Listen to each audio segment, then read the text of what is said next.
constant stream of self-involved, self-indulgent horseshit. The HollingsWorthless pod.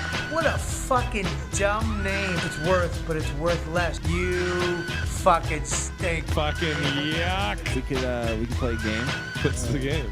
Yeah, dude, I don't know. Dude, why are you getting undressed? I don't understand. I don't get it. I don't understand. Oh my God, yes you do. Yes you do. You do so. Are you fucking kidding me? No, you fucking idiot. I'm gonna lose my mind. Happy. Keep it happy and light. Keep it light. Everybody makes it to this far in the podcast.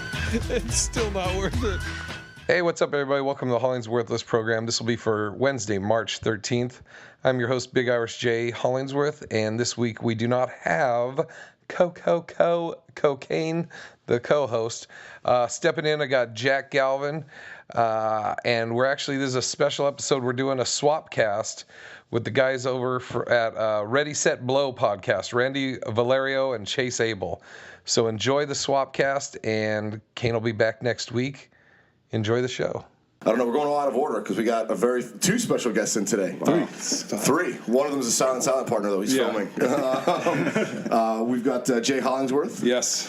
Big Irish Jay. You started in Boston, right? Yes. But you live in Los Angeles. Yes. And we got Jack Galvin from Arizona. Yeah. Correct, right? Phoenix? Yeah, Phoenix. Yep. All right, Phoenix. shout out Phoenix. I wish you would have stuck with we have a very special guest and then only introed Jack. Oh, yeah. Supposed to be hanging out there. Yeah. And we're doing a swap cast, so That's right. HollingsWorthless. HollingsWorthless. How long have you been doing that one? Like 5 years. Oh, no shit. You Yeah. got started early, That huh? long. Yeah, I started it where it was originally just me talking, and then that lasted like 3 episodes.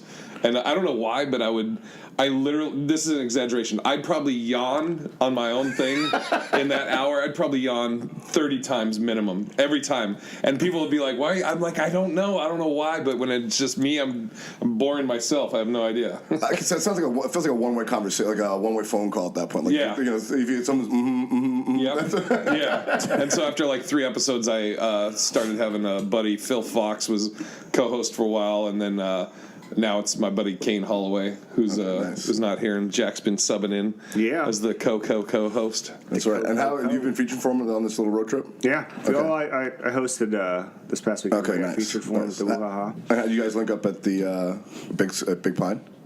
And how'd you guys meet? Grinder. Grind. The big dudes. Big dudes. Power bottom, yeah. Grinder. Bears are us.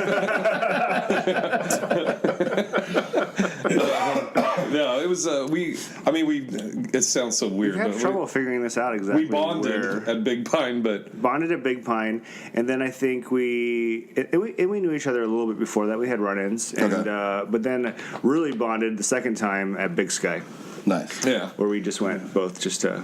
And you said, and you and Hillary have taken that over. You said for the last 4 years, Big Pine? 5 years, yeah. This is our third year. Nice. This will be our third year. Yeah. Excellent. Yeah, it's been going great. Big Pines is based in Flagstaff, Arizona, which is about 2 hours north of Phoenix. Awesome. Yeah, I heard good things about that festival. Thanks. Yeah, I awesome. appreciate it, man. Yeah, We're trying. And you just did it this year, right? Yeah, it's weird. There's I've done a bunch of festivals and Big Pine, Big Sky are two of the best. You know what else was a great festival that they don't do anymore? That I did the Bay Area Black Comedy Competition. I actually did that 2 years. I did it 2 years in Oakland. They just saw your name and assumed you were black? Well, no, it's like a big Black Irish. Jay, you don't have to.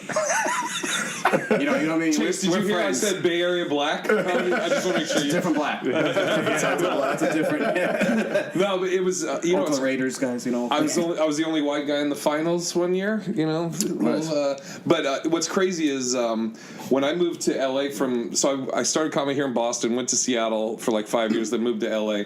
When I moved to LA, I got more stuff like from the connections I met at the Bay Area than anything else. Nice. It was crazy. Like Bob Sumner he had a show at the Comedy Store that he put me on a bunch, and all the comics I met at the Bay Area Black Comedy Competition. It was awesome. But now they don't do it anymore. Yeah. So you got started. How long did you start? Say that again. How long ago did you start? It's like 12 years ago, 11 or 12. And you did a couple years here, and then out to Seattle. Yep. What brought you to Seattle? So I'll get a question in a second. You know what I mean? So go ahead. Yeah. Look at my guests. And Jack, shut up. So I was here. So when I moved out, I guess I got to back up. So what brought me out here was I was an operations manager at Yahoo in Hillsboro, Oregon, and I would come out to Boston all the time, and I just loved it. And I always wanted to move out here, and so in I think it's 2007. I was like, okay, I want to get a job in Boston, have them pay to move me out, and live out in Boston. That happened. The company moved me out. I was a director of technical support for this online data storage company. Making some good money? Yes, exactly. So this is why I moved. I was making great money. Yes. Not funny. Making great money and started stand-up, and then the company that paid to move me out here laid me off. And so I was like, man, I was living in Quincy, had a dope place that overlooked like the water, and I was like, well, I can't afford this anymore, so now what am I going to do? And my buddy was like, hey, I just kicked my buddy in Seattle. He was like, I just kicked my brother out. He's been doing drugs and stuff. He goes, I got a room. You can just pay $500 a month and move out to Seattle. So I was like, all right, let me look at the comedy scene, and I was getting like $650 a month in unemployment. All right, there you go. And it was, it was like 2008. So I was like, all right. So then moved to Seattle, and then I was like, I have no excuse not to grind as much as possible. Yeah. And so I just busted my ass in Seattle, and then I think like a year and a half after that, I got the house MC job at Parlor Live in Bellevue, Washington. Oh, nice. Yeah. Who'd you come up with at that time in Seattle? In Seattle, yeah. Kane Holloway, Andrew Rivers. Trying to think of some of the other guys that came up with. Does a Quincy Carter come to Bell? Quincy Carter? Quincy Carter? Yeah. No. Quincy Jones, I'm sorry. Quincy Jones, yeah, Sorry, I know Quincy. yeah. I know Quincy Jones, yeah. Yeah. Kwame, I think that's his real name. Oh, is it? Oh, is that? Yeah. Okay, yeah. I think that's his real name. But yeah, I know Quincy, and I'm trying to think who else. Yeah, because it seems like Seattle to me, I always get like great feedback from Seattle. It's a great city to come up doing comedy. It's like people there are kind of like. I mean, what do you describe like the type of people there? I mean, it's like kind of like earthy, crunchy type people. They're into like So in Seattle, you have it's kind of like you have different scenes. Like Tacoma was kind of I would equate Tacoma comics kind of more like with like Boston comics, and then Seattle with kind of like Cambridge, right. I guess. Like maybe that's because Tacoma's only like what, half hour away. Like, yeah. That's interesting. But they were more like I would kind of think of them more as like grimier, down and dirty type comics, right. And actually that's kind of more now, I guess, because when we were doing it, we. It was weird because I think like the scene here in Boston at the time when I moved, this is around like 2008-ish, 9. I felt like I don't think the scene was as good here as it is now. I think the scene's probably better here now. I mean, I'm not in it, but Boston. I think it's better now than it was like when I from what I understand. And Seattle's was hopping when I moved there. Oh, what was that? Probably FedEx. Oh, gotcha. we're all here. I don't know. It's like, but yeah, it's you have like the alt scene in Seattle. Okay. And which I wasn't a big part of. So you're there for, I know, we were there for like 08 to 13. Is that roughly? Yeah. And then you're down in LA since then. So, Yeah. So you've almost been in LA as long as you've been anywhere. Yes. Okay. Yeah. God, yeah, that's crazy. That's crazy. And I've like since I've been here, I was talking to Kelly McFarland and a couple other people, and I was like, oh man, I want to move back so bad. And Kelly's like, come back. Really? Come back. Why is that? You still like LA? Well, I don't know. I've been thinking about a lot of stuff. Like, I was talking to Bulger when we were at Big Sky Festival, and he was talking about. I was like, "So, do you have any aspirations, like to, like, go to L.A. or New York?" And he was telling me about when he was in New York before, but he's like so happy. He's like, I love doing stand up, and I'm happy here, and I'm happy doing stand up. And then I was talking to Noonan, and Noonan was talking Brian about Lackie, the same thing, dude. Yeah, and I was just like, and it's like the enjoyment of stand up, and in LA, I think you lose a lot of that because there's all this other shit that you're like worried about, like, oh, I got to audition for this, and I was just thinking about, I really don't give a fuck about that. So why am I trying to stress so much about it? When it's like stand up, I've always said, whatever happens in my life, I'll always do stand up, and like people will ask me like, what's your ideal career or ideal scenario? And I always say I love, before the cartoon, Bill Burr's career. Like, he's respected by comics, does A rooms or theaters, and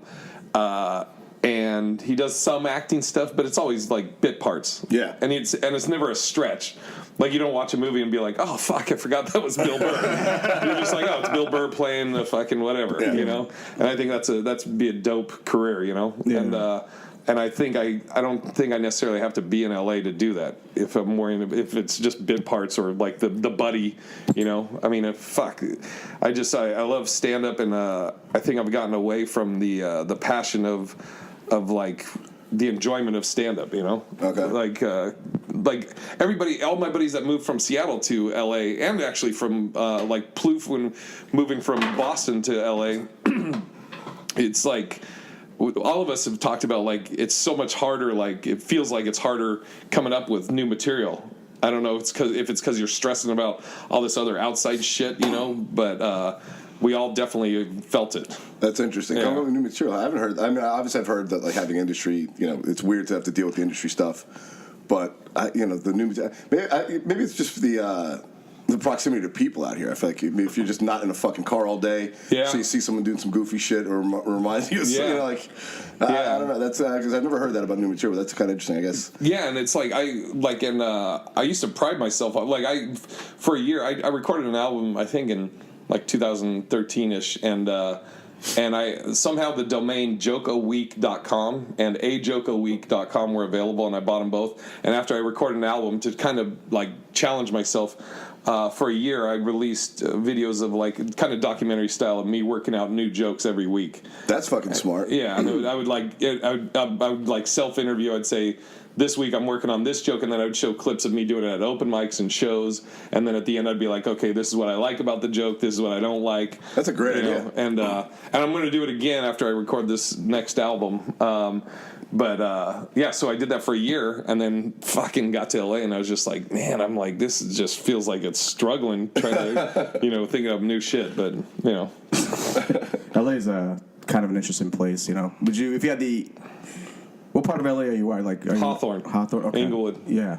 Oh, you're in Inglewood. Yeah. Okay, right where the Bay Areas are. The Bay Area blacks are. Because that's what usually I've heard. The urban youths. That's what the news always says. Oh, urban youth. Two urban youths. We're like, I know what you're trying to say.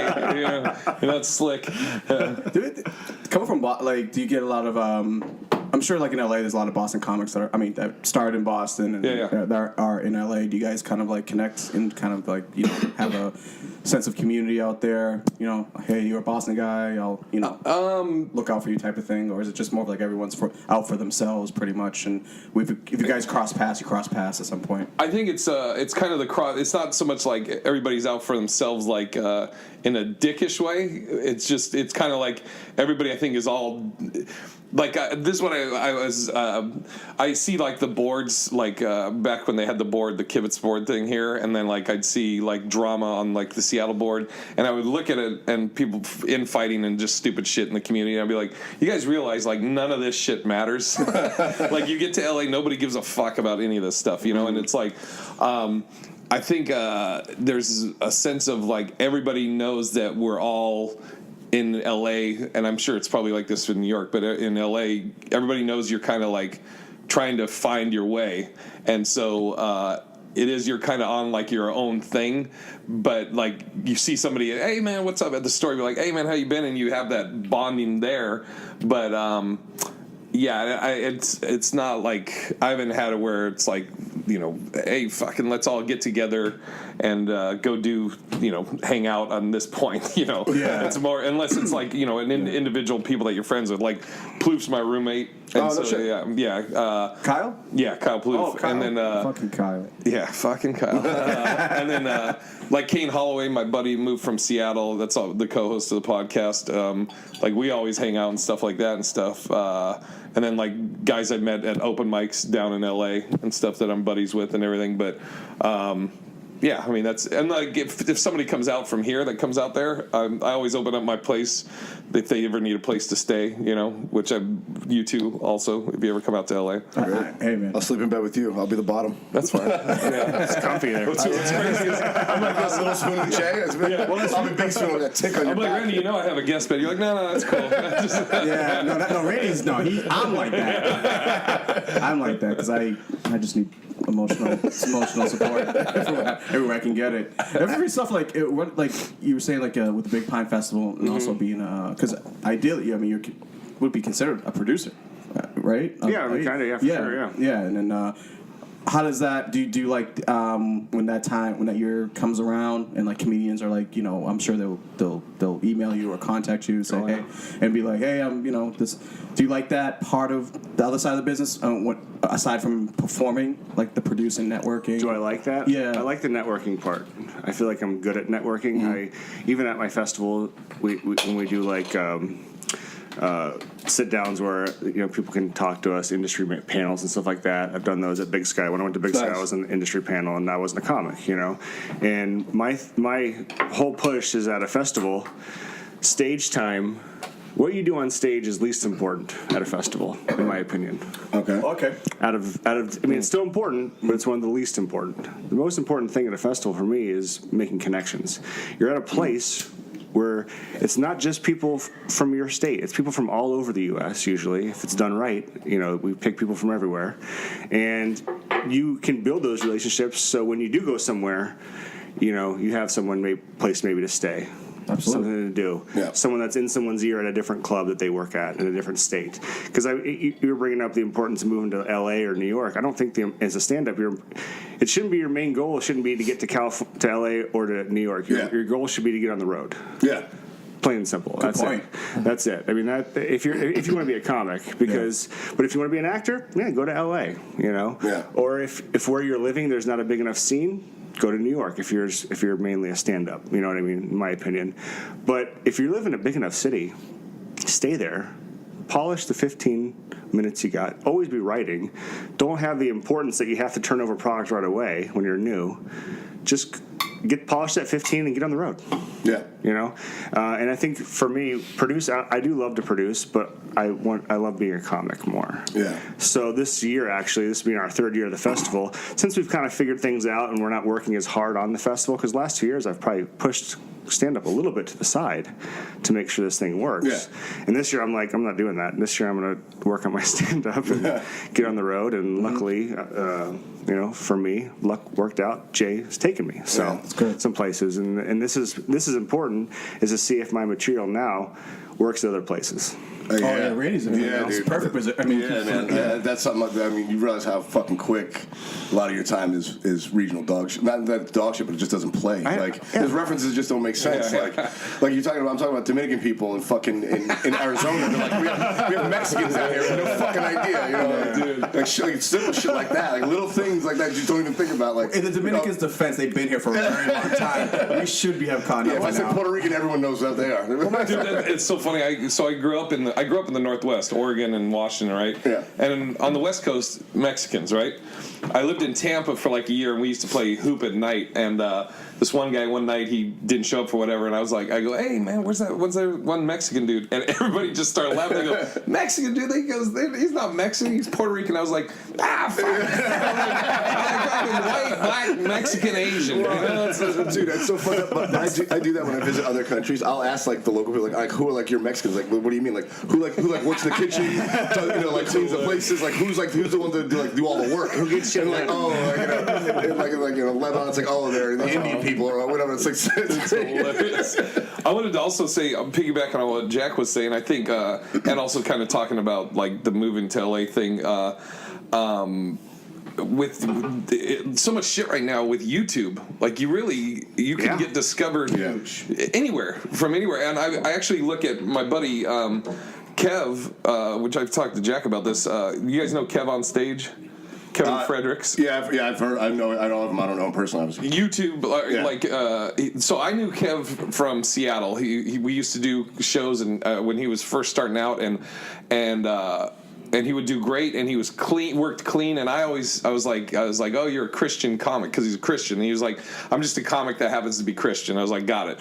Moved to LA, like a lot of stuff happened for him. He was like a director of talent for All Def Digital and stuff, but Kev, who has I think 3 million followers across social media. Okay. Last year he did it, and he's doing it again this year. He set up his own tour, The Real Comedians of Social Media. It's him, Tony Baker, another awesome comic, and Tahir Moore, who's another awesome comic. And they do 80 plus dates, one-nighters, churches, selling them out. And raking it in. Yeah, and crushing it. And Kev just posted a thing about he got turned down by representation recently, but I was talking to him about it before. I'm like, dude, they're going to want part of your tour money in this. He's like, they're not getting. He's like, yeah. Well, that's probably why they turned him. They just told me they're not getting any piece of that. Of course, any agent. Should they? Yeah, if he did all the fucking legwork. And he's grassroots. He's built this empire, this Kev on Stage empire, and now he's got 3 podcasts. We do a podcast together, me and him, called Aska, where we interview people you usually wouldn't get to interact with. Like we interviewed a meth head, we interviewed a porn star, all this stuff, right? Flat earther. Yeah, we just did the flat earther. Which is a special ed tour. But it's crazy, and I've also kind of adjusted my mentality as a stand-up in the sense of looking at Kev and Tahir and Tony. They have every day they're posting videos on Instagram, these short clips where they Tony Baker has a thing where he'll take animal videos and then he does voices for them. Oh, nice. And they go crazy for him. And so for the longest I was like, I'm a stand-up, I'm old school, I respect my art, just follow my stand-up. But I was just being stubborn. So now my thing is, I told Kev, I was like, I'm learning from him. I've been doing stand-up longer than him, but I'm learning the other side of it, which you got to do. And so I'm every day I got to post some type of social media thing. And so that's what I've been doing since January 1st. And it's the first couple times I told Kev, I was like, I posted my stupid. Can we swear on this? Of course. Yeah, I was like, I posted my stupid. Church smoking weed and drinking. That's a good point. Yeah. I was like, I posted my stupid fucking video today, and Kev was like, it's going to feel weird. That's that Christian. Yeah, exactly. That's that Christian comic running off. So check this out. Well, I fucking feel that, but I get what you're saying though, because I felt the same weirdness just posting anything on social media to begin with. Because when I wasn't a comedian, I didn't give a shit. I wasn't on the fucking thing. But now it's oh well, you got to put yourself out there because that's part of the job. It's crazy, and so Kev has Tony and Tahir go with him. Tahir hosts, Tony Baker features for him at these churches. And Tony got sick, so Kev hits me up and he's like, hey, can you want to do a weekend where you'll feature for me? And I was like, sure. At black churches, we did. Hey now. Yeah, we did Louisiana, Lafayette. We did Lafayette, San Antonio, and I think it was Austin. And the first show, I'm doing 30 minutes. Clean, squeaky. When you say squeaky, it was to the level where we were at Flappers and Kev was working out a joke. He was doing a joke about how he likes to pee sitting down. And he was like, sometimes I'll cross my leg, blah, blah, blah. And at Flappers, as he was working out, I was like, dude, you should say, you have to tuck, of course. And he goes, oh, Jay, you can't say tuck. I was like, what? He goes, you can't say tuck at church. And I'm like, it's not even a sexual thing. He goes, nah, you can't do it. And I was like, what? And this is before I'm going out with it. And I'm like, holy shit, what the fuck am I going to say? So there's a bunch of guys with just untucked shirts, just not because they want to do you have a lot of cool material? I figured it out. I text him. The money was right. I sorted it out. Yeah. I texted him before he went, and he didn't get back to me. And then he texted me afterwards. And he's like, "Sorry, texting you back." He goes, "But I was the first time I was actually nervous to go on stage in a long time." In 8 years, I was pacing, and Kev's Kev, he's like, you're gonna be fine, and I'm just and it was I'd say it was probably 75%, well, no, I'd say it was like 50-50. 50-50 nervous for myself, and then the other 50 is like, I just don't want to do anything to disrespect what Kev's built and like his audience. Fuck his shit up, You said you weren't nervous. He wasn't nervous to be funny. He was nervous that you said you were nervous that I was going to slip and say a bad word. That was the nervous part. Yeah. Like even if I'm just like Jesus Christ, and people are like, just anything, dude. That's how I feel. Dude, I'm so it was terrifying. But like after the first show, and you're like, okay, this is good. And then I have a joke about how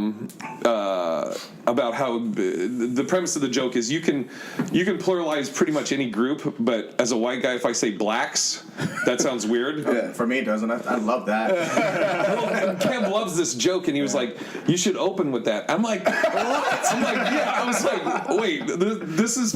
I'm like, there's so many factors. I would think about it like that would be a very. You kind of might work in a black church, man. Because the one white guy coming in talking about. Well, here's all the factors you have to think of. So, people are coming to this tour for Kev, Tony, and Tahir. Mm-hmm. The poster, this huge, on the screen is those three guys. Yeah. Tahir comes out and he's like, kills it, and then Tahir's like, hey, not sure if you heard. Tony's sick, so he's not here. So here's this white guy, Big Irish J, and then I'm going to open with that. But and the way the joke ends is I'm like, I go through all the. Basically, I say a buddy's moving to L.A. and he's asking me about the different areas. He's like, what are the people like in Glendale? I was like, you got everybody, but mainly Armenians. And he's like, well, okay, what about West Hollywood? I was like, again, you got everybody, but mainly gays. He's like, well, where do you live? And I go, I live in Hawthorne and Inglewood. And he's like, what are the people like there? I was like, it's mainly blacks. He's like, whoa, dude. I'm like, well, he's like, dude, you can't say blacks. And I'm like, I pluralized every other group. I just threw an S on black. He's like, I can't say that. And then I say in the joke, I'm like, then I tried to argue him. I was like, dude, if across the street there's a group of black guys, I'm like, hey, look, there's some blacks. I'm like, it does sound bad. But the way the joke ends is I was like, the only other group that sounds weird when you pluralize it is whites. And usually in the joke I'll be like, hey, look, there's a bunch of fucking whites, right? But I go, but nobody really says that, right? Unless it's a bunch of fucking blacks. Yeah. That's how the joke ends. And so I had to take out fuck and said, but I did the whites and the blacks thing. And the first time I did it, it's that deal where you throw the punchline out and you're like, oh God, please let this work, because I'm starting with this, and if this tanks, I don't know what's going to happen. Luckily, it did great, and then I was like, phew, and then I was good after that first show. But it's been, and Kev's audience, they're the best. They're like, everybody's so supportive. The slapping was loud. Oh, sorry, my bad. Yeah. They're there to laugh. Yeah, and that's the beauty. That's a beautiful thing when people are actually there to laugh, and not get offended and just have a good time. And that's the best. And love, The worst when you surprise them with comedy, like at an open mic, and there's just people eating, and all of a sudden you. That's not a good look. It's not a good look. Field surprise comedy show. It's like, oh shit, here we go. Have you guys done churches? No, dude, I've done. The cleanest thing I had to do was at a country club. And that was that like a corporate I went a little bit harder than it would have liked. I was at a charity benefit. I was at a talent show at a church. I was like when I was like 8 months in. I did 5 off the top. It was rough. I think for myself, I did a show for a group of Orthodox Jews. Really? Yeah. They wheeled at the black guy. Yeah. But I'm like, hey, I'm Orthodox Christian. Yeah. Hey! Same thing. So I was like, we're the same. Shows you how little Chase knows about religion. I have no idea what, Same thing. Orthodox, right? I just said Orthodox, they're Orthodox. Yeah. I'm like, we're good, right? Like, we're cool. Like, you know what I mean? Like, this is unorthodox, but we'll get this figured out. That's a weird. I don't even know that's weird. I would say I didn't swear. I couldn't swear, but I'm not really dirty anyways. But or whatever that terminology is. Yeah, which always varies. Yeah. Do you guys have you done corporate gigs? No, not yet. No. Fundraisers, but not corporate. Right? Yeah. Have you done corporate? I've done it. lower end corporate, but I had to roast somebody once at a Christmas function. 15 minutes. How was that? For 15 minutes? It was awful. while they were eating. Isn't it weird? It must be hard to roast someone you don't know. Oh, well, especially a corporate gig when they're like, hey, or the worst is it's a corporate gig, you're walking in, and as you're walking in, they're like, okay, show's going to start in like 5 minutes. So that's Jerry over there. He's our CEO. Can you make fun of him? And you're like, I don't even fucking know this guy. What are you talking about? Right. You know, and they're like, are you going to tell me his life story in 5 minutes? I'm not a big fan of corporate gigs. Let me tell you, Do you do a lot of them? I'll say whatever for that check. The checks are good. Even in the beginning, if you do some smaller end stuff, I mean, you can make as a new comic $300 for 20 minutes, and Shit, you don't I really. gotta find some of those You may not have spots. it, but sometimes it works out. I did it for. You gotta be prepared to eat shit. The first one I did was I can't. It was like a. It was like a men's group. Did you do Grindr again? Did you do jokes at gay bars? It was a weird thing. They had like these gold chains that like it looked like a cult. It was like a cult for sure. Total eyes wide shut party. It was half kids, half parents, and Fucking Bay Area. It was a Lights pizza on. shop in DC. lights on, a R. Kelly hired you? 4-foot cord from the system. Some of Jay's friends from the Bay Area. Right next to the system. They paid him like $1,000. All I had to do was swallow. What? I got paid well. It actually went well. Actually, believe it or not, the kids had a good time, but just did 20 minutes. Okay. How long you been in the game? 4 years. Telling jokes? Nice. 4 years, yeah. So you Not that started. long. So I was like halfway in. You started producing. Halfway in, yeah.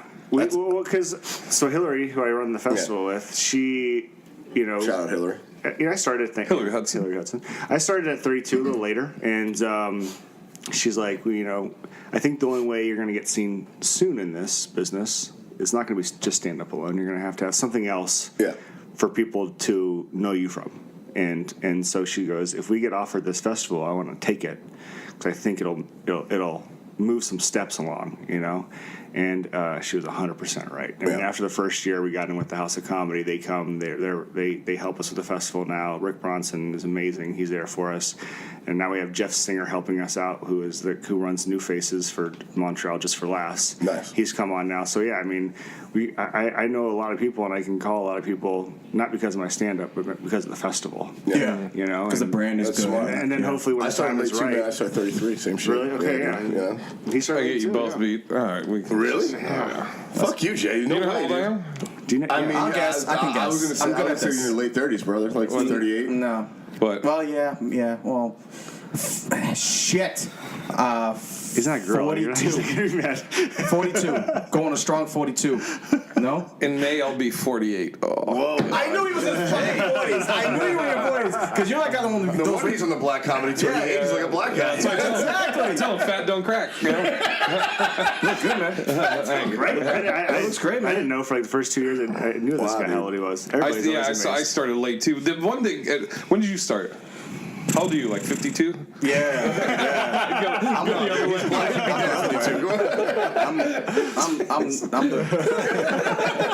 I'm the face of no reparations.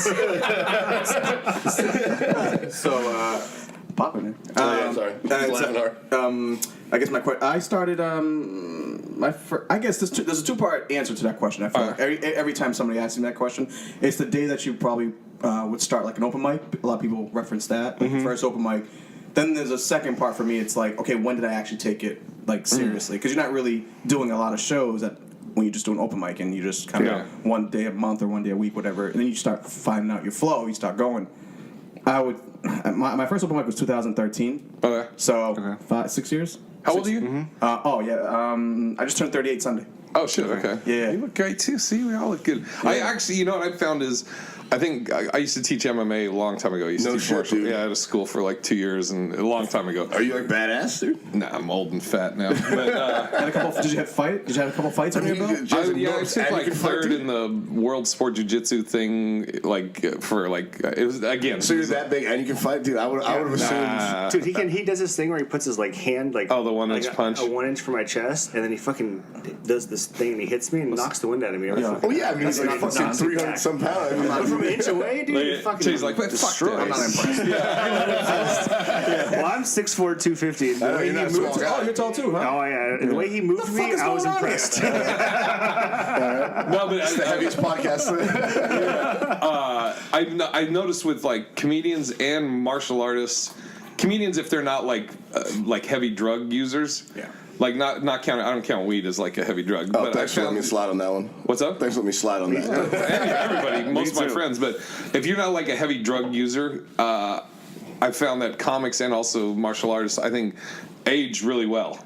You know, I don't know if it's because of the laughter or it's the, I don't know what it is, but most of the comics I know that aren't like drug abusers look good for their age. All of them. Yeah. You know. Doesn't bode well for me. And I also think with us starting, all of us starting late, I think they're the one, because I think probably when you initially asked, all of us would be like, oh, I wish I started younger. Would you say that? I mean, I wish I did everything I enjoyed younger. Like, I wish I had sex 100%. first. The only advantage, Yes, of course, I think, but I do agree with you. There's always. I started when I started. Like what the fuck am I gonna? Like, and I also think the advantage of starting when you're older is, they always talk about you takes however long to find your voice. Yeah. But I think is if you start older, you are who you are pretty much. Yeah. Like I started when I was like 36, 37 or whatever. I know who I am as a man, So I that kind of like Plouf's. I have the first tape. I have the tape of the first time I ever went on stage, which is brutal. Oh. But Plouf was watching it and he was like, even though I know it's obviously your first time, he goes, I can still see like your voice already in that, which I think is kind the of cool. I had to follow my first open mic. I had Gary Goldman dropped in. He went on before me. Oh my god! So I saw. Turn around left. Yeah. Gary was the first comedian I ever saw do stand up like live, like where you can really see them. Yeah. I'm like, first of all, I was like, oh, this guy's a really big guy. That's the first thing I saw. Then I'm like, oh, he's a comedian, and he went up, and I'm just like, man, this guy is like really. This was that Dick Doherty vault. Remember the vault? And you probably didn't even know he was like. You probably just thought he was some other open micer. He's this fucking guy. He's fucking murdering. Like, wow, I got his phone. Well, I didn't know I didn't know what the heck comedy was. That's what I'm saying. Like, you thought it was Gary Goldman just watching him murder, and you're like, oh shit. First of all, when he walked in, I'm like, is that Ronnie Cycli? Like, what the he looks like reminds me of Ronnie Cycli from Miami Heat. And I'm just Totally. Like, and then he got this great hair. I'm like, oh, maybe he's with a really hot girl at a comedy club. You know what I mean? But I'm like, yeah. Then he went up and he fucking like just did not what I did. Oh yeah. No, dude. I was like, what? I'm like, what the fuck am I doing? Dude, I always say Gary, I think, is one of the greatest comics at getting every ounce out of a bit. Yeah. Like, he fucking rings it out. Bob Marley, too. Bob Marley, who a lot of people... I haven't seen him live yet. Oh, dude, I had seen the same with me. Like, I hadn't seen him live. I'd seen all these tapes and shit. And then I worked with him in Florida about a year and a half ago. I've told Jack about this, that I like was, and it was clean, but it was edgy. And I literally was watching him like, dude, do we even do the same thing? I was like, this guy is fucking next level. And from that, I'm like, he's in my top 5 easy of greatest comics I've ever seen. Bob Marley is unbelievable, live, dude. Man. He does a Wilbur like twice a year, dude. And they line up for it. There's some comic, I forget who it was, that's a really well-respected comic. I forget who we were talking about it, and he was saying that's the one comic that I think he was saying like he paid for his parents to go see him. That he was like, he bought tickets for. He's like, you got to see this guy. Yeah. And what's crazy is, outside of the comedy community and the outside of the East Coast, like, people don't really fucking know him. But he made a huge career for himself out here. He should be a household name. Yeah. Is what he's saying. Who's your go-to guys that you would say that you enjoy their comedy or? Jack. Yes. Don't say me. Just because I'm the road. So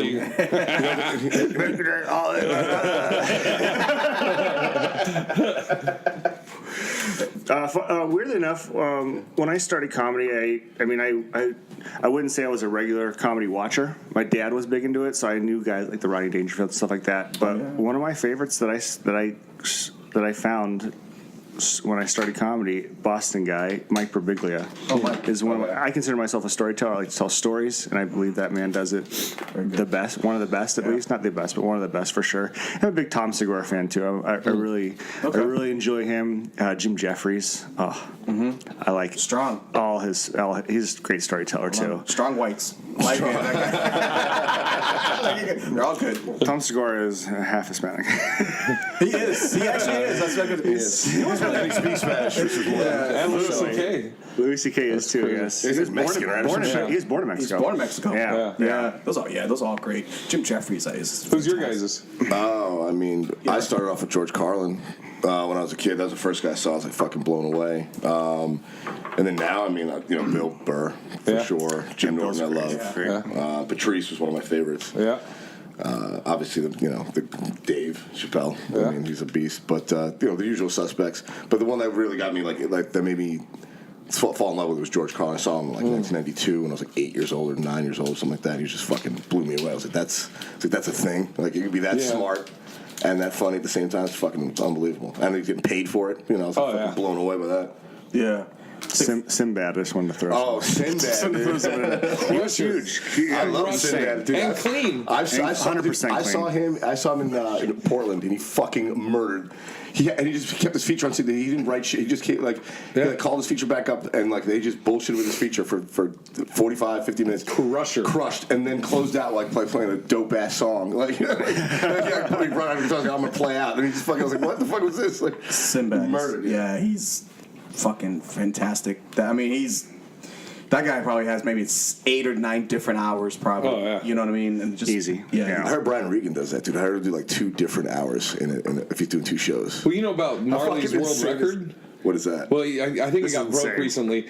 He held, Chappelle had I think Cook had the record for a while, then Chappelle, then Marley broke it, but it was the longest stand-up set, and I think it was 40-some hours. Whoa. But here's what's crazy. He did not repeat a joke for 17 for hours. 17, yeah. He went 17 hours without repeating a joke. That's insane. You're like, Chase, what the fuck? You can't even I would just forget. What I'm talking. I would just forget I was talking about the same subject after 17 hours. Oh, for sure. Is there anything that you can do for 17 hours straight? Forget about comedy. That's about it. Why do you think he'd be delirious? So delirious at one point that how do you remember that you didn't tell it? But he does great crowd work, so he has the ability to. I mean, his crowd work is insane. So he does have that ability to just do that for a long period of time. I'm assuming because he's just brilliant. I mean, my guy, you hear about shit like that. It's like, why am I even trying? That's because that's just remarkable. That's not even. I've seen guys like Godfrey do 3 different hours. Oh yeah, I've seen that. And then just be oh, this is nothing. I got another one in the bag. I'm like, I don't. Where's the bag? I don't have a bag. How cheap is the bag? Number one, because I want to buy this bag. I think for me, for comedy was John Ritter was the first comedian I saw on Three's Company. Three's Company. Love John. And then I was with my mom watching it, and I was like, oh, this guy's fucking hilarious. Like him and Felipe and Larry and all those characters. John Ritter was my guy. I love that pick. Out of all the people I've ever heard say what their comedians are, I've never heard John Ritter, and I love that fucking choice. That's a great choice. I love that guy, man. That makes me think of Tim Conway on the old Carol Burnett show. Oh, I used to fucking love Tim Conway on that. Yeah. And then it was Eddie Murphy. Yeah. Eddie Murphy, and then Martin Lawrence was the one for me because I was a '90s kid. So Martin was oh, this guy's the show. Because I didn't really think about stand-up comedy until later in my years. Because first when I would see someone doing stand-up comedy, I'd be like, that shit looks fucking far away. I can't do that. These guys are I agree. You know what I mean? Just huge. I don't think Martin gets enough credit for his stand-up. He does. Hosting that fucking show, dude. Yeah, that and I just remember, and his act-outs were so fucking good. Yeah. I remember his joke about he said if he went to jail he wouldn't wipe his ass or shower. I mean, then he's just the way he's walking around shit at the same time. Oh, dude, dude. I don't think he gets enough credit for how great his stand-up was. I think the comedians that really understood that test of time, that time during that time, because at that time it was everyone had their different, Def Comedy Jam was their its own thing that put so many comedians on the map. A lot of the blacks. I've heard the urban youths. Yeah. What I'm thinking about Eddie Murphy, then I would say obviously Bill Burr's he's my. I mean, right now he's I think the guys that are touring right now, he's out of control. Godfrey, Donnell Rawlings is another one. Donnell of fucking me and Randy, we produce shows up here in Boston, and we bring him every year, and I'll let Randy tell you. Yeah, this last we did the Common Secure show every year. So Chase's mother, I guess, worked at the Perkins School for the Blind. So we like to do a couple charity shows and donate the money to them, donate the proceeds to them. And we bring Donnell, and we brought Dean Del Rey up a few times. We brought Donnell back for the third year, and this was like this past December. Great lineup, had a great time, filled the room, sold it out, and he fucking did like an hour and a half and just murdered so hard. He got off stage, he's like, "Yo, do you guys have the tape? You guys have a tape?" And I'm like, because he saw my brother, I did a set, my brother filmed it for my set. He's like, "Yo, did your brother run that camera the whole thing?" He's like, "That's my special right there." He's like, "I need that." He's like, "I need to write all that shit down." Like, and he murdered. Did you have the set for him? No. And the house didn't turn on the house camera because it's in his contract not to. So the house. I think he was fucking bummed. I think he's upset at me, man. I texted him, he didn't text me back. I'm like, man, I do usually, man, but fucking. Yeah, he's like, I don't know. He's like, I didn't tell my brother to run just for the whole thing, and the house shut it off because it was in his rider or whatever. I think one of a great sign of a great comedian is when you remember their bits. I remember actually Bob Kelly was talking on it was a Remembering Patrice podcast. It was Bobby Kelly, Dane Cook, Dan Soder, and Joe DeRosa, and he was talking about how coming up, you just want to be funny, and you laugh every 30 seconds. And he's like, but with Patrice, he would go, sometimes he'd go a minute, 2 minutes, no laugh. But when he would hit the punchline, it would fucking erupt. And Bobby was saying, he's like, I'm still trying to get to the point where Patrice was, where now I want him not so much to laugh as I want him to listen and then laugh. Yeah. Because he was saying, somebody will leave and one person will be like, oh man, that joke you did about, you know what, you're funny, man, you're funny. Verse, he wants people to be like, man, when you did the bit about you were this, and can quote it. And I just remember Donnell, his bit about the Popeye's chicken lady. Oh, yeah. She's like, girl, you're going to love our chicken with her. And he's like, bitch, you ain't going to sell no chicken like that. She's just like, girl, you're going to love that. And then he had one about, white people in rock music where it was you, and then he just starts, it was in his face and everything. Oh fuck, dude, I was dying. He's another fucking crusher, and he's a guy who does he tours the fuck out of it. So he's another guy, one of these guys that I don't know how he's not as famous as the next guy. Dude. He's fucking that good. Dude. Yeah, but he's building. I mean, like you said, he's building his audience fucking, and he's There's so many people that that aren't necessarily household names that are so strong. Earthquake. Have you guys ever seen Earthquake? Dude, Earthquake. I used to watch all sorts of BET. Earthquake is fucking tremendous, dude. And the nicest dude. I interviewed him on this podcast at the Parlor, and I was talking to him about how I'm like, dude, you hit a punchline, room erupts. And before that's even died down, you don't even give him. You just keep hitting. And he was like, at the time, he goes, I can't handle the silence. He's like, also you just murder that hard, dude. He was like, I'm not like these comics that I'm comfortable in the silence. He's like, I gotta keep hitting it. Yeah. Wow. And I was just like, well, it's fucking working for you, just a crusher, dude. It's so many beasts. Oh, I mean, that's why I love comedy, stand-up comedy, because I feel like every show can be another opportunity or an experience to see another thing that you've never seen before. 100%. Right? There's the live aspect to it. It's just being in the room for that fucking, watch somebody go wall to wall on a murder set. It's like, shit, Yeah. But when the whole room's rocking together, everyone's fucking, It's the worst when you don't have it on tape. I was at Laughs Unlimited, and there's a guy in the front room that I kept messing with and calling back to, and it was awesome set, and I get done, and Jen, the manager there, she was like, you should have got that on tape. That was, and I was like, I know. I was like, idiot. It's got to record every set. That's the time that we're living in now, man. Right? Back in the days, it's like people just lived in the moment, and if you went to a Guns N' Roses concert or something, and you didn't go, and your neighbor's gonna tell you next, man, you should have fucking been at that Guns N' Roses concert. And that was that's what you had to feel, or not, But I think that is a part of the fun of live comedy. I think it's a little bit of the resurgence. The same thing with live music. People, most bands are making money, touring live and doing that kind of shit. They're not making their money selling CDs, so the live experience is sort of there's like a nostalgia for it. Yeah. Almost. I don't know. I kind of get that sense. People are like looking for shit to do. I mean, like. It's crazy too. For this Aska show, we interviewed.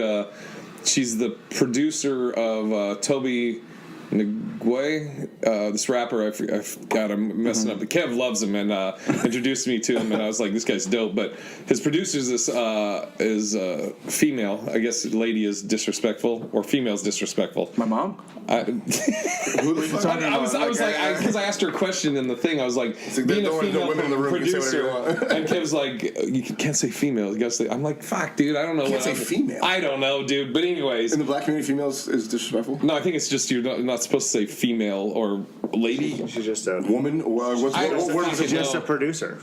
Okay. Maybe that's what it was. Is that what you're trying? I'm sure that's what it was. I don't remember. I just remember in the middle of the podcast, I was like, wait, we can't.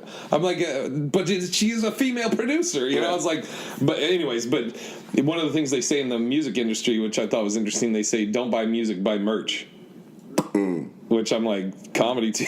I don't sell CDs after the show. Yeah. I do shirts. I mean, I don't know. It's and fuck, especially if you're like, and I get it. Like if you're in the feature spot, dude, you have to. Fuck, you're gonna be losing money. If you're not doing That's merch. a tough thing. For sure. That's a tough thing. Yeah, like you would. I mean, it's like, I have this opportunity to make some money. But it's kind of a tricky thing too, because you're I mean, I've heard both two sides of this. Like it's like that thing. Well, if you open it for a person, it's like, all right, do I want to kind of be like, do I want to sell my stuff, on a headliner show? You know what I mean? I've seen like a lot of comics will be like that. Like, When you say a lot of comics, do you mean the headliners have a problem with it? yeah. And so or you think the feature doesn't want to be annoying and ask the headline, so they just don't bring shit. I think we've talked about this. Let us grab it. Like there's a nuance. This thing that's like, well, it's not my weekend. This is like their weekend. I shouldn't. You know what I mean? Like I've heard that before. I think if it's a true comic, the headliner, if they won't care. Yeah, and they know, especially if they like grinded and came up as a stand-up. Not maybe it's a different view for somebody that had like a video go viral and now they're fucking touring and they have no time. Yeah. But I worked with JP Sears, who's like he's like a faux like yoga guy, like where he did a video about if meat eaters acted like vegans. Yeah. And he was the nicest dude, and he was like, I worked with him at Stand Up Live, and he goes, hey, just so you know, whatever you do it like you normally would. He goes, and he was like, I'm new at this, so I defer to you guys. You guys are professionals, and you guys know what you're doing. So I was like, cool, dope dude. Bob Marley, when I was working with him in Florida, he was talking about, he said he was talking to a manager, and he goes, man, isn't it crazy how like time goes on, he's like, rent goes up, and the guy's like, yeah, and he goes, yeah, fucking ticket prices go up. He goes, yeah, he goes, like headliners are costing more. He's like, and the manager's like, yeah, he goes, you know what never goes up? Feature pay. So I think any headliner that will not let a feature sell merch is a cunt. I've never seen anyone at my club say no to that. Yeah. Jay's advice, I think, is what he told me is the best advice, that if you are a feature, just don't undercut the headliner. Yeah. You know what I mean? Oh, yeah. Make your stuff worth about the same amount of money, because if it's less, they might just go to him and then not even look at the other guy. So I think that is great advice, to features. Just make sure, if you're going to sell something, don't undercut the guy you're there with. You know what I mean? And I did, actually, Greg Wilson, the Greg Wilson? No. Great comic. You know Greg? I know, yeah, he's amazing. Yeah, crushes. And so he was doing a week in Vegas, and he hit me up, and he's like, hey, I know you're a headliner and everything. He's like, I got this. He goes, do you want to come out and just feature for me? And I don't really give a fuck about like, if I'm featuring a headliner, especially if it's with buddies. Yeah, I'm like, I don't give a fuck. I want to hang out with my friends. And Greg's like, he's like, but he goes, because I do pretty good with my merch, and he's like, God, he's like, I'm not gonna make any money off merch. And he goes, what about this? How about we both sell and we just split it across the middle, whatever. He goes, if you sell all yours and I sell nothing, we split it. If I sell all mine and you sell none, we split it. I was like, perfect. Yeah. And I'd never done that before, but I was like, that's great. And then there's no stress on like you gotta try and direct them. It was awesome. Yeah. And it ended up being about 50-50 on what we sold. Yeah. Nice. But yeah, I think you dude, fucking, especially like if a feature is like paying their, you know how it is. Like you have to fucking sometimes pay your own flight out to a place. Some places you have to pay your own fucking hotel. Oh yeah, you'll eat it. If you're not selling merch, you're losing money, son. Yeah, dude. It's. I'll tell you how it is. We eat it. We eat it. But I mean, like, for me personally, I just want to build an act. I can give a fuck about the money. I mean, like, I made a concerted decision, 2 years ago, like shortly after I first started, I was like, well, I guess I love this. I guess I'm going for broke on this. I guess I'm going for broke on this fucking thing. Absolutely, you will. All right, well, I guess. Yeah, no. And I think I was telling you before the podcast, like, I think I was like a year and a half in and living here, and I got on a showcase at Gotham.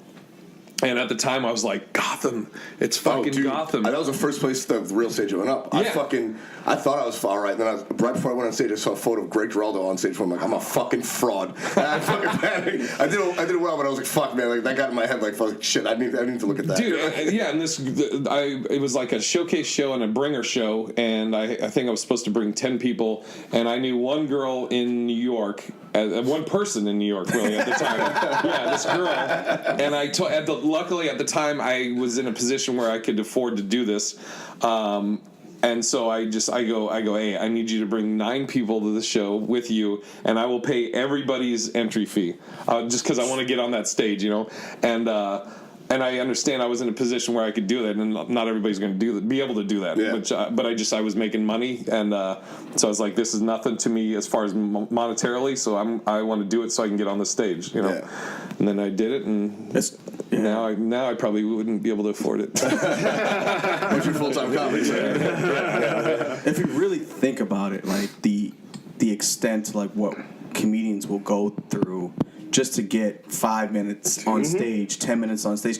Like, there's people out there that listen to this podcast that are just like, they can't even think, like, I'm going to pay people, like, whatever, it's probably 20, 25 bucks, it's 100-something bucks right there, just to go on stage for 5 minutes, and then I may not get nothing in return. Most open mics in New York City now are they make the comics pay for the time. Oh, that's L.A. That's fucking insane. $5 for 5 minutes. And the other thing, just give it on. Why don't if I jerk you off, do I get the fucking host? And people, like what you're saying, Chase. Like, people don't. It's like I don't know. The only thing I could equate it to, I've never been a drug addict, but maybe is like drug addiction. It really is. It really is. Dude, me and Lucas Seeley, living in L.A., somebody hit us up about if we wanted to do a spot in San Francisco.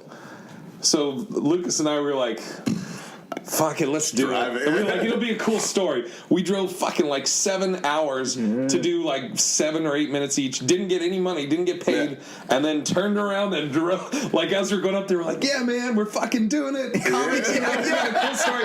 And then as soon as we get done, we're like, fuck, man, we got 8 hours to drive back. We're idiots. It's 100% that. Yeah. You think I've done it. I had to go to LA. I'll go to LA one night just for 5 minutes. And yeah? Yeah, it's like a 5-6 hour drive, right? Yep. Yeah, man. Wow. Did it how long have you been on the road?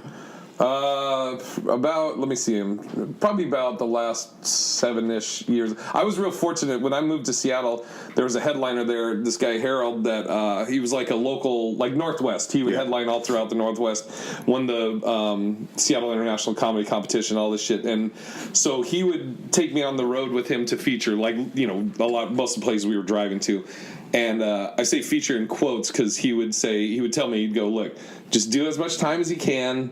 I'll cover the rest. Nice. So I was doing like 12 minutes or 15 minutes, and dude, I remember like coming back from a gig one time, and we ended up being roommates, and I remember he was in his room and I'm in mine, and I remember just thinking like, God, like every one of his jokes is like a closer. And I was like, I don't even feel like I have a closer. Oh, yeah, dude. And I was like, dude, what am I doing with my life? Is this a really bad mistake I'm making? This is like 2.5, 3 years in or whatever. And I was like, what the fuck am I doing, man? And then you have like little milestones as you're doing this, and you still get them, however far in, something will happen where you're like, okay, another milestone, and like I remember we were doing a show. I got done, Didn't do that well. I got done, and as I'm walking by Harold, he's like, "Hey man, good job." Gives me dap, right? And I'm like, I go, "No, it wasn't." And he goes, "All right." He goes, "You're good." And I go, "What do you mean?" And he goes, "You know when you've done good or you've done bad." And that's valuable. He's like, a lot of comics. I mean, we've seen it. You've seen it. You'll see a guy eat his balls, and as soon as he gets done eating shit on stage, he's out tweeting how he crushed or destroyed. And you're like, no, you're fucking. That was awful. And so I've always said to you, like, you got to be your biggest. You should be your biggest cheerleader, but also your biggest critic. Yeah. You know, and not enough people, I think, are their biggest critic, or maybe they're just trying to do the fake it till you make it thing. I don't know. Yeah, well, that might be a strategy because I'm hopeful it's that and that they're just fucking delusional. You know, if they're delusional, it's a little more worse. I don't know, dude. I don't know. I took one guy, buddy of mine, Fonseca, with me up to Seattle for like a run. Nice name. Yeah, Fonseca. You should change your name to fucking Chase Fonseca. That is a dope name. That's like. He should have had a show in the 80s like Dallas. That's the same type of thing. Like, if it was like Dallas, and then it was Dallas first and Fonseca. Like, Dallas Fonseca. That could be sounds like a baseball player. Yeah, Dallas Fonseca has a big dick. Yeah. Oh, yeah, absolutely. Yeah. 2 dicks. But he was doing my podcast. I think he was like 2 years in, and I'd taken him on the road on a run through Seattle, and I was like, "How have you been enjoying the shows?" He's like, "It's been great. I've been, what was it?" He goes, "I've been crushing." And I'd known he had tweeted this out at different times, and I was like, "Okay, I want to," because I was curious, like as somebody that does do that, I'm like, when you say you crushed, I was like, what does that mean to you? And he goes, "Oh, like I told my jokes and they laughed at everything," and I was like, that's your job. That's like, I'm like, so what would a standing ovation be? Them laughing at your jokes is like the bare minimum. That's what's supposed to happen as your job as a comic. And he was like, oh, okay.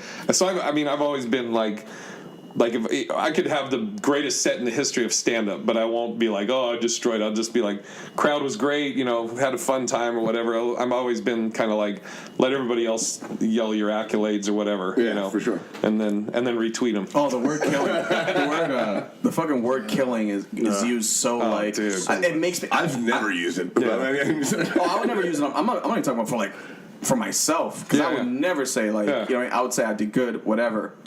But I've heard other comics will say another comic killed, and you look at it like, are you fucking stupid? That wasn't killing. Yeah. That's like, are you just saying that because you're friends, or you're saying this for like other reasons? I'm like, fake you say, fake it till you make it type of strategy. And I'm like, and I'm just like, or you're saying to be polite too. It's like, oh, man, why don't you say I had a good set? It was good. He didn't crush. It's like, no one fell out of a chair. Like, because I feel like if you are honest with like this, when this particular performance art, all it does, it's gonna accelerate your performance if you're honest with it. If you say like, hey, no, that's not. It was good, but it's not. You could have blah blah blah. These were the peaks of the, Then you're like, oh, there's a whole different stratosphere of like crushing. Like you don't, you know what I mean? Like there's, and it can become in very different styles too. That's why comedy's great. You can kill like being like a very dry, monotone. Dude, I've seen Stephen Wright fucking fillet a crowd, dude. Dude, I think it was Fitzsimmons was talking on his podcast about Stephen Wright, and he was saying how people don't understand. Like you could have anybody go up before him. Could be high energy black comic. Could be fucking what. It doesn't matter what it is in front of him. He will go up, not change his style, and brings the room to him and fucking just crush. Yeah.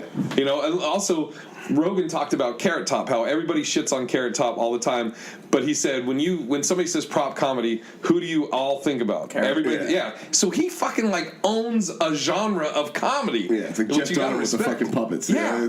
He's owned that. Fucking nuts. That's it's just always interesting to see that when you go into a comedy club or a different city, and you're just waiting for that comic that you're just like, oh wow, I didn't see it like this, and they're fucking killing it, Yeah. Like I've been at times, me and Randy go a lot of comedy shows, man. Like we just be like, we just look at you like, yo, he's on it. Who's the last guy that did that for you guys?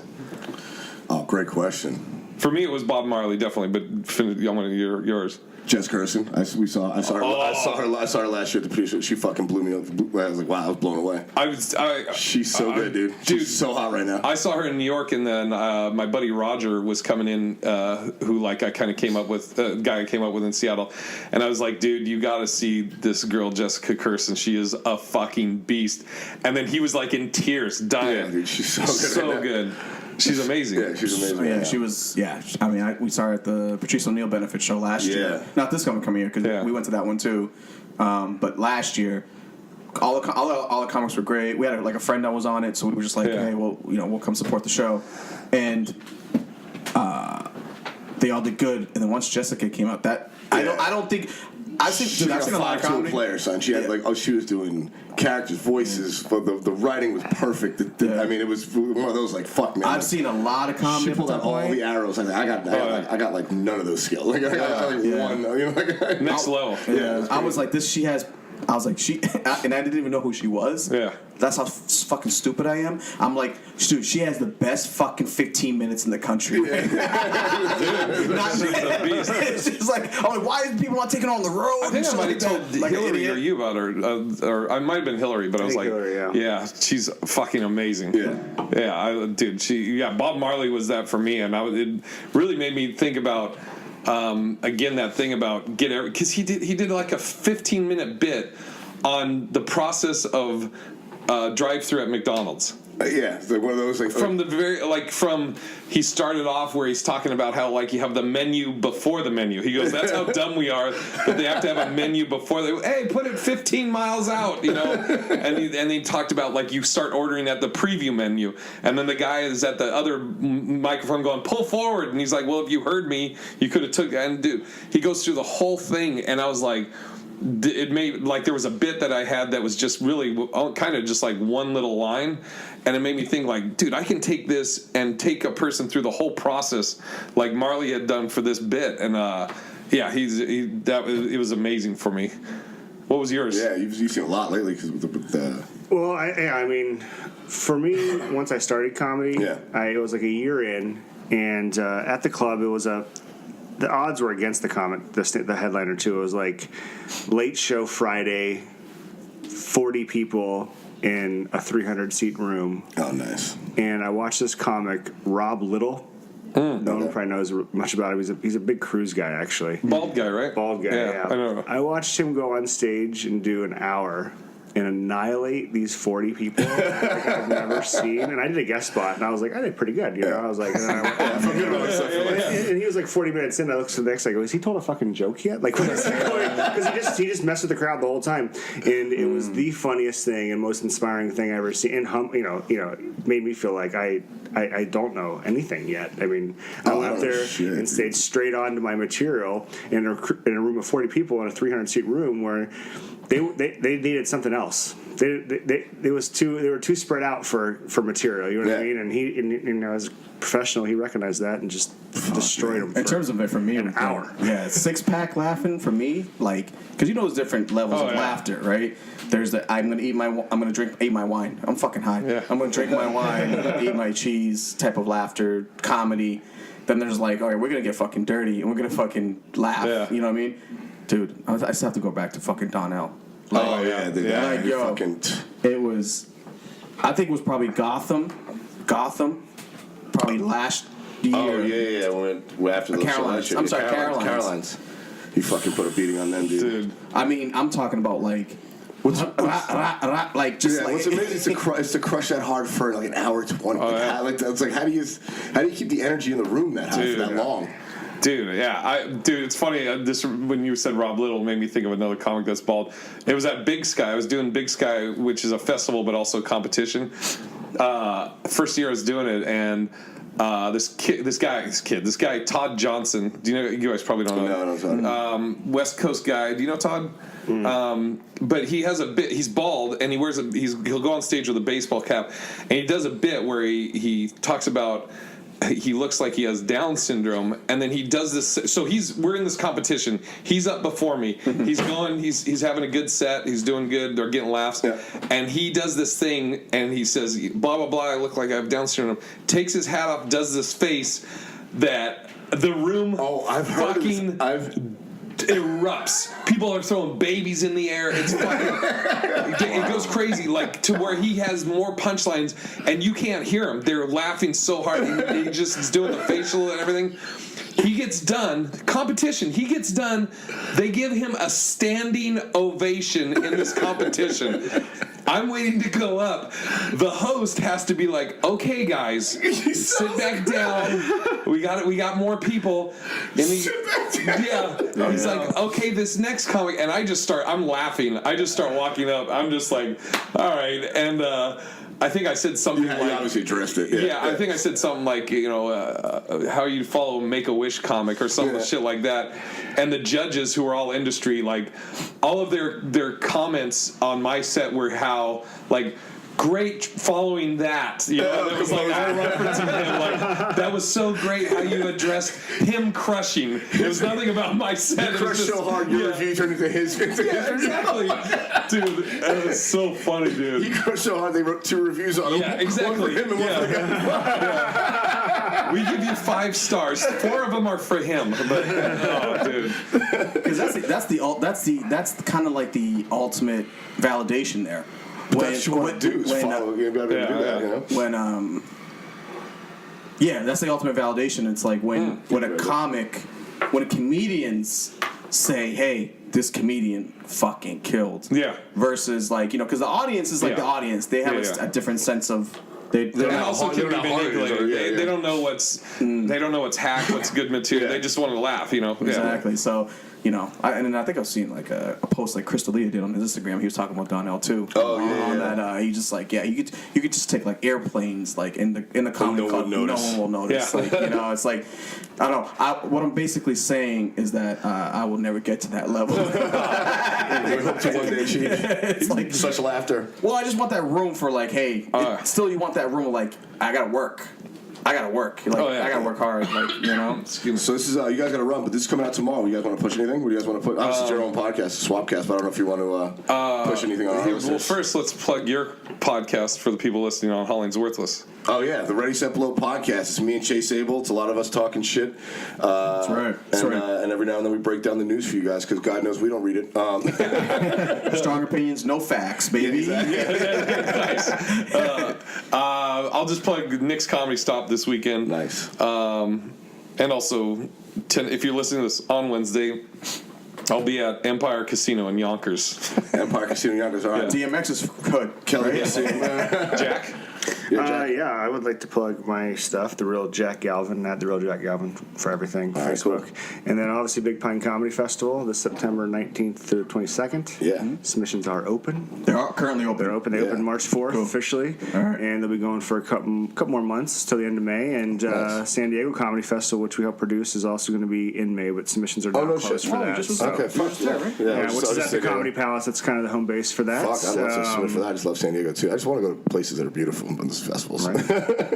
In case nothing happens, it's like Arizona's fun. That's why Flagstaff is great. It's beautiful. And what do you say? Do you have any like kind of like I don't want to say advice, but more of like when comedians who want to submit to these festivals, how to should they should they submit like videos? What's the approach that you think would be kind of the best way to package yourself for a comedian festival? Well, just when going through the judging people for the festival, obviously we take 5 minutes. I appreciate it to be 5 minutes, but no, if you do send us something longer, it's fine. We only guarantee we're going to watch 5 minutes. So just know that if you're doing a tape, the first thing I want to see when that tape starts is you on stage, not the host.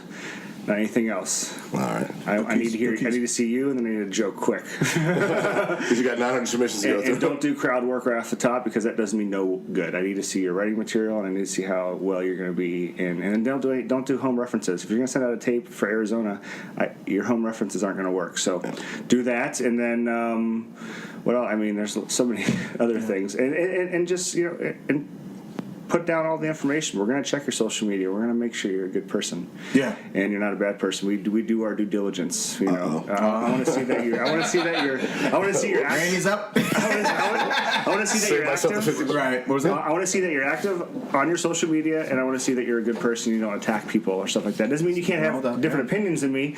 Just be a decent person. That's not too hard to ask. All right, guys. Really appreciate you guys doing this. Thanks. Big Irish J. Hollingsworth. Thank you. Mr. Jack Galvin, Chase Abel, you're the man. And I'm Ritter. We're out, guys. Peace. Peace. If a person fucking listens to this till the end, Yeah. you deserve a prize. Your prize is to go to iTunes and rate or review this podcast. Give it 5 stars, you motherfuckers.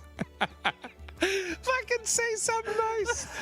Oh, you fucks. I'm dying right now. You motherfuckers. I've been doing this fucking piece of shit for 5 years. I'm averaging about 2 fucking reviews a year. Go fucking write some, you motherfuckers. Oh, fuck. That is the realest I've ever heard you. God. Yeah, dude, what the fuck?